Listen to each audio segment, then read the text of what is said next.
नमस्कार. 2025 नगरपालिकेची निवडणुकीच्या निमित्ताने तीर्थक्षेत्र विकास आघाडीचे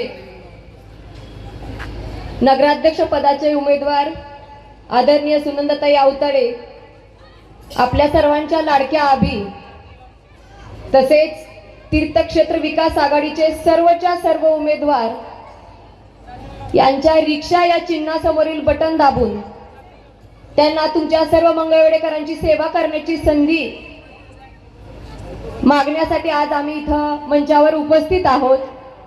सन्माननीय व्यासपीठावर उपस्थित माझे सर्व आदरणीय मान्यवर, समोर उपस्थित माझ्या माता भगिनी, तरुण सहकारी, ज्येष्ठ मार्गदर्शक, सर्वांना वंदन करते. तसंच संत दामाजीच्या चरणी लीन होते. आज गेली जवळजवळ महिना म्हणायला हरकत नाही आपला प्रचार चालू आहे. इलेक्शन 4-5 दिवसाचं 8 दिवसाचं असतं. पंढरपूरचा निकाल आमचा महिन्यावर टाकलाय आणि आपल्याला इकडं 1 महिना संधी मिळाली आहे.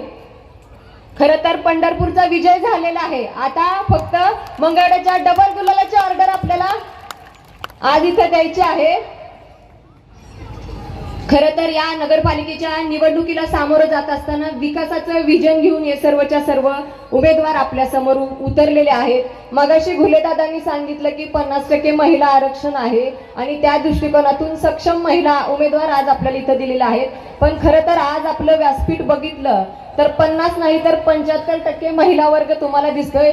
सर्वच्या सर्व महिला उमेदवार आहेत आणि आपल्या नगराध्यक्ष पदाच्या उमेदवार ज्या आहेत आदरणीय आभी आहेत, त्यांचं काम तुम्हाला सगळ्यांना माहित आहे. गेली 40-50 वर्ष या मंगळवेढ्यामध्ये त्यांनी राहत असताना अविरत सेवेचं व्रत सद्गुरू वैदिकीच्या माध्यमातून केलेलं आहे. आणि आज या शहरामध्ये फिरत असताना, मी स्वतः त्यांच्या सोबत फिरत असताना, शहरातील प्रत्येक घरातील प्रत्येक लहान मुलगा जरी असला तर त्याला आभी नावानिशी ओळखतात आणि प्रत्येक व्यक्तीला आपली जवळची एक मैत्रीण, आपली जवळची लेक, आपली सून आहे असं समजून प्रत्येक घरात कानाकोपऱ्यापर्यंत शहराच्या पोहोचून आज ह्या वयात देखील त्यांनी आपला प्रचार गेली 15 ते 20 दिवसाहून जास्त काळ त्या करत आहेत. म्हणजे कामाचा किती हुरूप त्यांना याही वयात आहे हे त्याच्यातून दिसून येतंय. आणि अशा चांगल्या व्यक्तीला आज आपण जर निवडून नगरपालिकेत पाठवलं तर नक्कीच शहराचा चेहरा मोहरा बदलल्याशिवाय राहणार नाही. आभी सोबत फिरत असताना एक छान त्यांचा स्वभाव अनुभवायला मिळाला की प्रत्येक व्यक्तीला समोर कोण विरोधक आहे किंवा कोण आहे हे न बघता ते आपलं लेकरू आहे, शहरातला व्यक्ती जो आहे तो आपलं लेकरू आहे असं म्हणून त्यांनी काम आतापर्यंत करत आलेले आहेत. आणि त्यांच्या या स्वभावाला खरंच म्हणजे मी सुद्धा मोहित झालेले आहे की आभी एक चांगला नगराध्यक्ष म्हणून नगरपालिकेत आईची भूमिका नक्कीच पार पाडतील असा माझा ठाम विश्वास आहे. आणि त्यांचे हात बळकट करण्यासाठी आपले नगरसेवक पदाचे सर्वच्या सर्व उमेदवार त्यांच्यासोबत चांगल्या पद्धतीने सुसंस्कृत उमेदवार आहेत. तुमच्या घरापर्यंत पोहोचून काम करण्यासाठी ते सक्षम आहेत. कुणालाही कुणाच्या आडून काम करण्याची गरज नाही. त्या स्वतः सर्व महिला असू द्या किंवा अगोदरचे दुसरे जे नगरसेवक आहेत ते सगळे तुम्ही अनुभवलेले आहेत. तुमच्या घरापर्यंत येऊन काम करणारे आहेत. तर जनता सुज्ञ आहेत. तुम्हाला मी एवढंच सांगेन की ज्याप्रमाणे पंढरपूरची नगरपालिकेची इलेक्शन सर्वसामान्य जनतेने हातात घेतली होती, कारण बदल घडवायचा होता, कुठंतरी विकासाचं विजन घेऊन तालुक्याच्या आपल्या शहराच्या विकासाच्या दृष्टिकोनातून आपल्याला जर प्रयत्न करायचा असेल तर आम्ही मंचावर बसलेले व्यक्ती फक्त ही गोष्ट करू शकत नाही. तर त्यासाठी आम्हाला सर्वांना तुमच्या सगळ्यांच्या साथीची गरज आहे. आणि मला विश्वास आहे की तुम्ही प्रत्येक जण आमच्या सोबत, आमच्या पाठीवर मागं भक्कमपणे उभा राहताल हा माझा ठाम विश्वास आहे.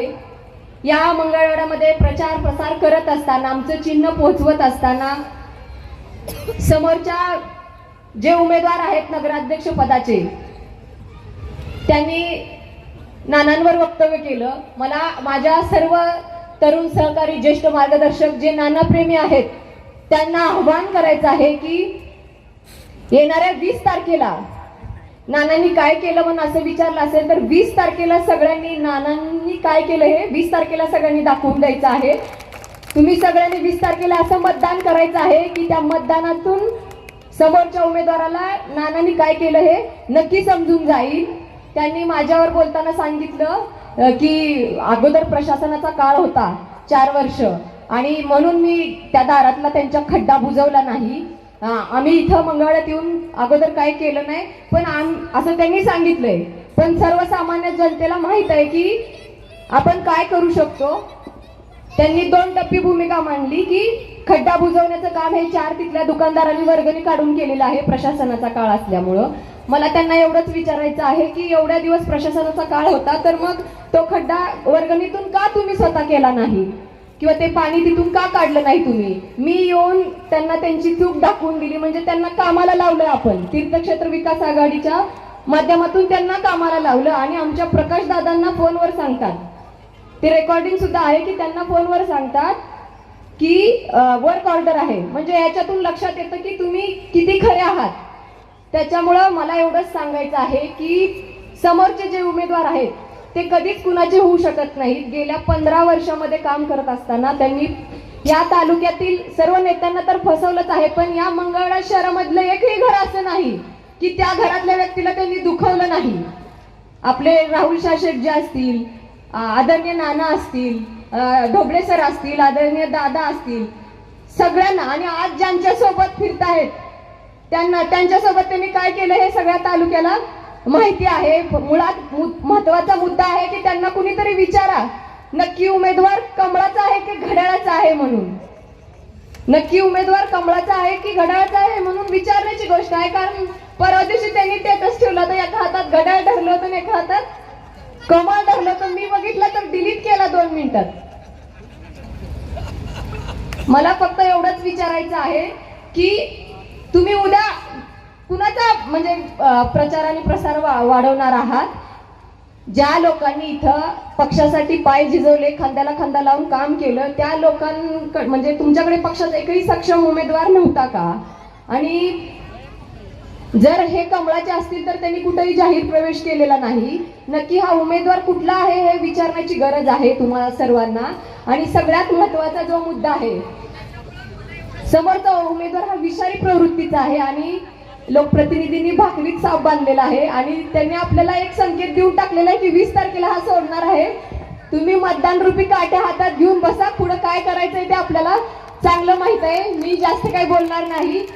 आभी नगराध्यक्ष पदाचे उमेदवार आहेत, त्यांच्याबरोबर सर्व आमच्या महिला भगिनी आहेत, तसेच सर्व तीर्थक्षेत्र विकास आघाडीचे जे उमेदवार आहेत ते सर्वच्या सर्व उमेदवार यांना रिक्षा या चिन्हासमोरील बटन दाबून, तसंच आमच्या प्रभाग क्रमांक 8 मध्ये 2 उमेदवार आहेत.